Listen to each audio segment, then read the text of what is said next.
አንተውም ከቶ የሰጠንን አምላክ በደሙ መስርቶ የሰጠንን ጌታ በመስቀሉ ሞቶ የአምላካችንን ቤት አንተውም ከቶ ቤተ ክርስቲያንን አንተውም ከቶ የሰጠንን አምላክ በደሙ መስርቶ የሰጠንን ጌታ በመስቀሉ ሞቶ የአምላካችንን ቤት አንተውም ከቶ ሁሉንም በሁሉ በሚሞላው ጌታ ሙሽራው የሆነች ቤቱ ተሰኝታ በክብር በሞገስ በጸጋ ተሞልታ ደምቃ ትኖራለች ለዓለም አብርታ ደምቃ ትኖራለች ለዓለም አብርታ ቤተ ክርስቲያንን አንተውም ከቶ የሰጠንን አምላክ በደሙ መስርቶ የሰጠንን ጌታ በመስቀሉ ሞቶ የአምላካችንን ቤት አንተውም ከቶ ዲያብሎስ ቢጨርስ ቀስቶቹን በሙሉ ወጥመድ ቢዘረጋ በጎዟችን ሁሉ እንሻገራለን የአምላክም ጠርተን አንዳች አይነካንም እርሶን ተጠግተን አንዳች አይነካንም እርሶን ተጠግተን ቤተ ክርስቲያንን አንተውም ከቶ የሰጠንን አምላክ በደሙ መስርቶ የሰጠንን ጌታ በመስቀሉ ሞቶ የአምላካችንን ቤት አንተውም ከቶ በስሙ መሰብሰብ ለስሙ መስራት ስለ ስሙ መኖር ለስሙ መሞት ጠላት ዲያብሎስን ምን ባያስደስት ይህ ነው ክርስትና ይህ ነው ሕይወት ይህ ነው ክርስትና ይህ ነው ሕይወት ቤተ ክርስቲያንን አንተውም ከቶ የሰጠንን አምላክ በደሙ መስርቶ የሰጠንን ጌታ በመስቀሉ ሞቶ የአምላካችንን ቤት አንተውም ከቶ ከትውልድ ትውልድ የምናስረክበው ለልጅ ልጅ አውርሰን ደስ የምንሰኘው አይደል ብርና ወርቅ አይደል ሌላ ሀብት ሃይማኖታችን ናት የኛ ርስት ጉልት ቤተ ክርስቲያን ናት የኛ ርስት ጉልት ቤተ ክርስቲያንን አንተውም ከቶ የሰጠንን አምላክ በደሙ መስርቶ የሰጠንን ጌታ በመስቀሉ ሞቶ የአምላካችንን ቤት አንተውም ከቶ ለስሙ መሰብሰብ ለስሙ መስራት ስለ ስሙ መኖር ለስሙ መሞት ጠላት ዲያብሎስን ምን ባያስደስት ይህ ነው ክርስትና ይሄ ነው ሕይወት ይህ ነው ክርስትና ይሄ ነው ሕይወት ቤተ ክርስቲያንን አንተውም ከቶ የሰጠንን አምላክ በደሙ መስርቶ የሰጠንን ጌታ በመስቀሉ የአምላካችንን ቤት አንተውም ከቶ አብሰራ ገብርኤል ለማርያም ወይቤላ ትወልድ ይወልድ አብሰራ ገብርኤል ለማርያም ወይቤላ ትወልድ ይወልድ ሚካኤል መላክ በክነፍ ጾራ መንጦላይት ደመና ሰወራ ንጽሕት በድንግልና አልባቲ ሙስና ተወልደ ወልድ እምኔሃ ሚካኤል መላክ በክነፍ ጾራ መንጦላይት ደመና ሰወራ ንጽሕት በድንግልና አልባቲ ሙስና ተወልደ ወልድ እምኔሃ ገብርኤል ማርያምን አበሰራት ወንድ ልጅን ትወልጃለሽ አላት ገብርኤል ማርያምን አበሰራት ወንድ ልጅን ትወልጃለሽ አላት ሚካኤል መላክ በክንፉ ከለላት የሰማይ መጋረጃው ንጽሕት ናትና በድንግልና ንጽሕት ናትና በድንግልና ጥፋት የለባትምና ወንድ ልጅን ወልዳልናለችና ሚካኤል መላክ በክንፎ ከለላት የሰማይ መጋረጃው ሸፈናት ንጽሕት ናትና በድንግልና ንጽሕት ናትና በድንግልና ጥፋት የለባትምና ወንድ ልጅን ወልዳልና እድሜ የማያልቅበት ጤና የማያልቅበት በረከት የማያልቅበት የኔና የናንተ አምላክ እግዚአብሔር መድኃኔዓለም ከቁጥር ሳያጎል ከቀን ሳያጎልብን ችግር ሳያሳየን የዛሬ ዓመት እንዲያደርሰን የሱ ፍቃዱ ይሁንልን። እግዚአብሔርን አመስግኑ። እንግዲህ በዚህ በማቴዎስ ወንጌል ምዕራፍ 18 ቁጥር 2 እስከ 3 ላይ አንድ ኃይለ ቃል እናገኛለን። እንደዚህ ሕፃን ካልተመለሳችሁ የእግዚአብሔር መንግሥት አትወርሱም ይላል። ይሄ ቃል የአምላካችን የመድኃኒታችን የኢየሱስ ክርስቶስ ቃል ነው። ሕፃናት ምንም ነገር አያውቁም፣ አይበድሉም። ሲርባቸው ብቻ ማልቀስ ወይ እናታቸውን ወይ አባታቸውን ሲያጡ ብቻ ለቅሶ የሚቀድማቸው ብላቴና ናቸው። የኃጢአትን ጣዕም፣ የኃጢአትን ኑሮ፣ የኃጢአትን በደል የማያውቁ ናቸው። ስለዚህ ነው ጌታችን መድኃኒታችን ኢየሱስ ክርስቶስ ማንኛውም ሰው በኃጢአት ስለሚወድቅ ኃጢአት ከወደቀ በኋላ ንስሐ ስለሚገባ ወደ ንስሐ ስለሚመለስ እንደዚህ ሕፃን ካልተመለሳችሁ መንግሥተ ሰማያትን አታገኟትም። ሕፃን አይበድልም፣ ቂም አይዝም፣ አይጣላም፣ አይጨቃጨቅም። ታዲያ ዛሬ ቂርቆስ ኢየሉጣ ስናስባቸው ምንድነው ያደረጉት? ምን ሰሩ? እነዚህ እናትና ልጅ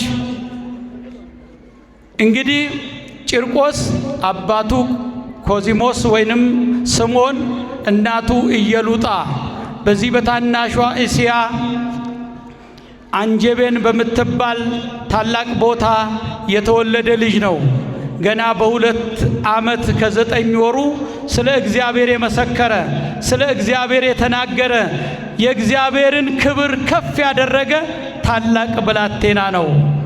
እለእስክንድሮስ የሚባል ጨካኝ ንጉሥ ኑ ለጣዖት ስገዱ፣ ለእግዚአብሔር እንዳትሰግዱ ብሎ ጫና በፈጠረበት ወቅት፣ ችግር በፈጠረበት ወቅት ይሄ ብላቴና እግዚአብሔርን ሊያከብር፣ ለእግዚአብሔር መስዋዕት ሊሆን፣ እግዚአብሔርን ሊያወድስ ብድግ ብሎ ተነሳ።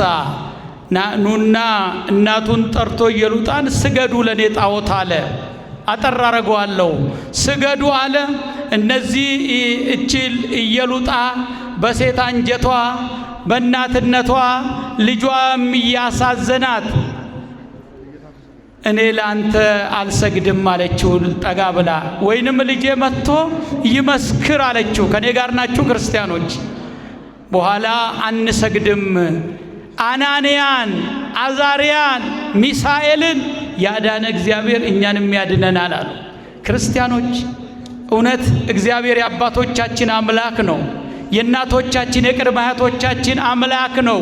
ይሄንን ሃይማኖት የተቀበልነው ከነዛ ካፋቸው ስድብ የማይወጣ ተንኮል የማይወጣ ክፉ የማይናገሩ የነዛ ደጋጋ አባቶች እናቶች ልጆች ነን።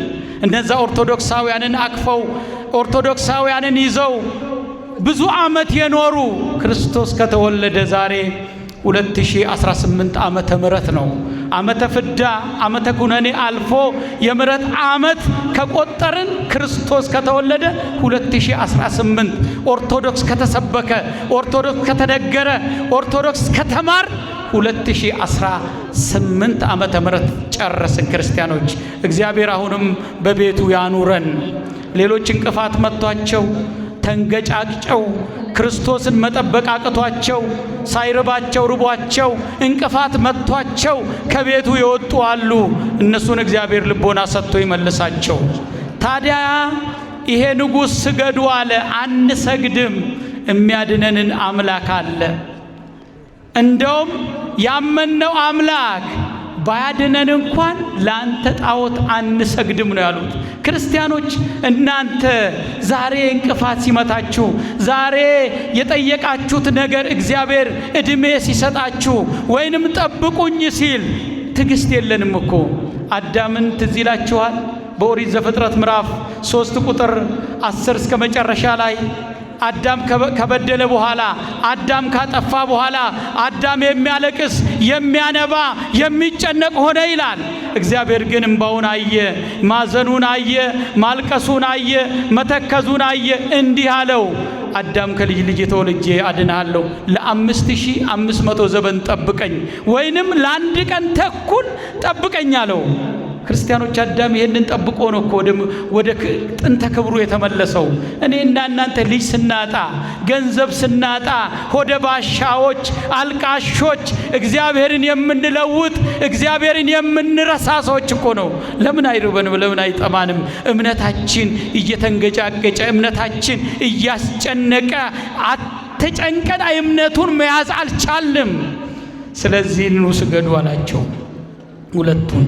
እለእስክንድሮስ አይ አንሰግድም ላንተ። ክርስቲያኖች እንዲህ ነው እምነት። እሳትን እያዩ መናገር፣ እሳትን እያዩ የፈላ ውሃ እያዩ በገዋን ውስጥ ያለውን ውሃ እያዩ ክርስቶስን መምሰል። መኑ ይሃድገነ ፍቅሮ ለክርስቶስ። ሐዋርያው ቅዱስ ጳውሎስ ከክርስቶስ ፍቅር ማን ነው የሚለየኝ? መራብ፣ መጠማት፣ መሰደድ ማን ነው ከክርስቶስ የሚለየኝ ይላል። ኤኙቱ ጃለለ ክርስቶስ ራ አዳነ ባሱ ደንዳ ገደዶ ደሞ ደቡምሰሞ ረኮ ደሞ ኤኙቱ ኢሳ አዳነ ባሱ ደንዳ የዳጎፍታን ቁልቁልቸ ጳውሎስ። ስለዚህ ኑ ስገዱ ቅረቡ አላቸው። መጡ። የፈላ ውሃ እናትየው የሴት አንጀቶንና ፈራች ይላል ኢየሉጣ። ውስጧ እሳቱን ስታይ የፈላውን ውሃ ስታይ ተንቀጠቀጠች ይላል። በኋላ ለልጇ ነገረችው። ምን ይሻላል አለችው። እናቴ ምንም አትፍሪ፣ እና አናንያን እና አዛርያን እና ሚሳኤልን ያዳነ ይመጣል አለ። እግዚአብሔር ስለአመኑ ስለወደዱት እሳት ውስጥ ጣሏቸው። እሳት ውስጥ በጣሉ ሰዓት ያ የኔና የናንተ ባለውለታ ያ ድንግል ማርያምን በቤተ መቅደስ ክርስቶስ እንድትወልድ ያበሰራት ያ የናናንያ የናዛሪያ ከእቶነ እሳት ያወጣ ዳግም መጣና እሳቱ ላይ ከነመስቀሉ ቆመ። ያ የሞቀ የፈላ ውሃ የሚጮኸው እነሱን ሊበላ ያለ እሳት በቅዱስ ገብርኤል መስቀል ጠፋ። አመስግኑት እግዚአብሔርን፣ አመስግኑት። እኛ ኦርቶዶክሳውያን እውነተኛ ሃይማኖት አለን። እኛ ኦርቶዶክሳውያን ቢርበንም ቢጠማንም በመቅደሱ ከተቀመጥን በቤተ መቅደሱ ከኖርን የሚያስፈራን ነገር ምንም የለም። ክርስቲያኖች እምነታችሁን በዚህ ዘመን ታዩታላችሁ። ክርስትናችሁን እያያችሁት ነው። እምታዩት ከሆነ ደሞዛችሁ ስንት ነው?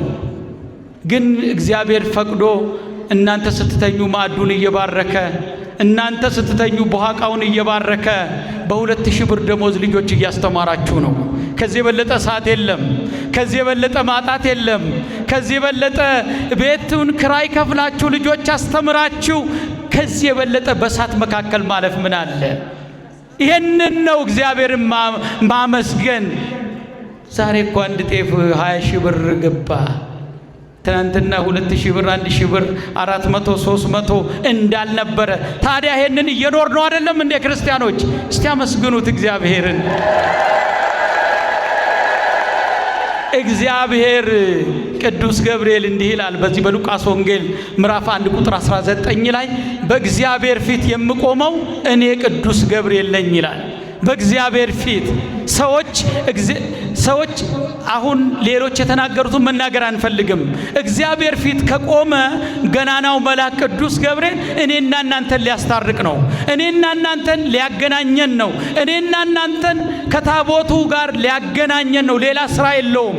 አገልግሎቱ ይሄ ብቻ ነው።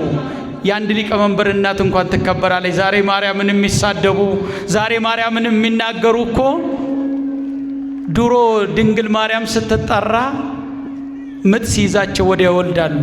ዛሬ ግን ድንግል ማርያምን አልጠራ ያሉ ድንግል ማርያምን የናቁ በቢል ላይ የተተረተረ ሆዳቸው ልጅ ይወልዳሉ። ያ ደግሞ ሀገር አስቸጋሪ፣ ወንድሙን የሚገል እናቱን የሚገል አባቱን የሚገል ትውልድ ይፈጠራል ማለት ነው። ስለዚህ ከቅዱሳኖች ጋር ምን ክርክር አለን?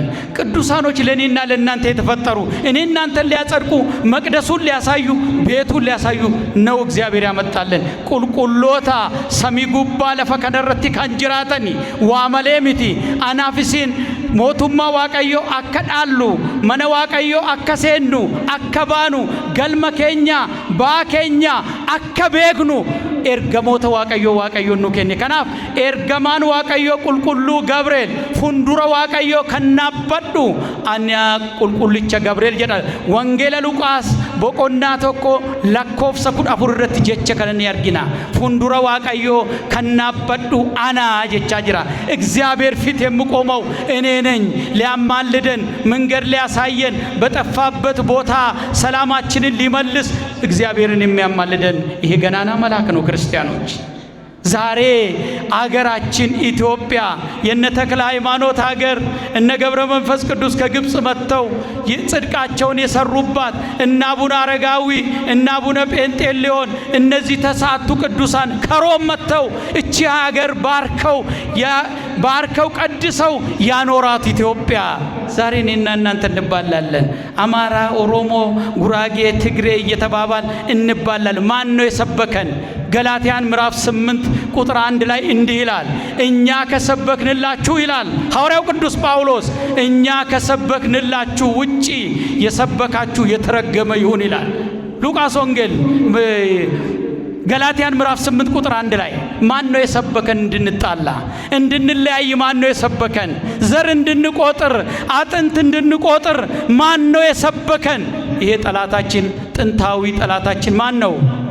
ዲያብሎስ ነው። ማንም አልሰበከንም። ኦሮሞው ጓደኛህ ነው፣ አማራው ወንድምህ ነው፣ ትግሬው ወንድምህ ነው፣ ቤኒሻንጉል ጉሙዙ መልካችን አንድ ነው፣ ቁመታችን አንድ ነው። መልካችን አንድ ነው፣ ቁመታችን አንድ ነው። ከአንዱ ታቦት ጽዋ ላይ እየቆረብን ከአንዱ ታቦት የእግዚአብሔርን ሥጋና ደም እየተቀበልን እኔና እናንተን የሚያጣላን ማን ነው? ሰይጣን ካልሆነ እስቲ ከመካከላችን ይህንን ሰይጣን እግዚአብሔር እንዳያወጣ እልል ብላችሁ አሳፍሩት። እግዚአብሔር እልል በሉ፣ አመስግኑት። አሁንም አመስግኑት። አዎ እኛ ኢትዮጵያውያን አብልተን አጠጥተን ማንጠግብ፣ እኛ ኢትዮጵያውያን ደጎቹ ኢትዮጵያውያን፣ ርሩሆቹ፣ አዛኞቹ፣ አልቃሾቹ ኢትዮጵያውያን ኢትዮጵያን ሲያይ ያለቅሳል። በጥንት ዘመን ኢትዮጵያን አሳድረኝ ሲል ያለቅሳል። ዛሬ እኛ ጎተራችንም ቦሃቃችንንም ምግባችንንም ሰው ሲያንኳኳ በራችንን እኮ እንጀራችንን የምንደብቅ ሰዎች ነን። ሳንበላው ለምንደፋው ወንድም ሰው መጣ ብለን ለእንጀራ የምንሸሽ ሰዎች እኮ ነን። ይሄ ባህሪያችን አይደለም። ይሄ ኢትዮጵያዊነታችን አይደለም።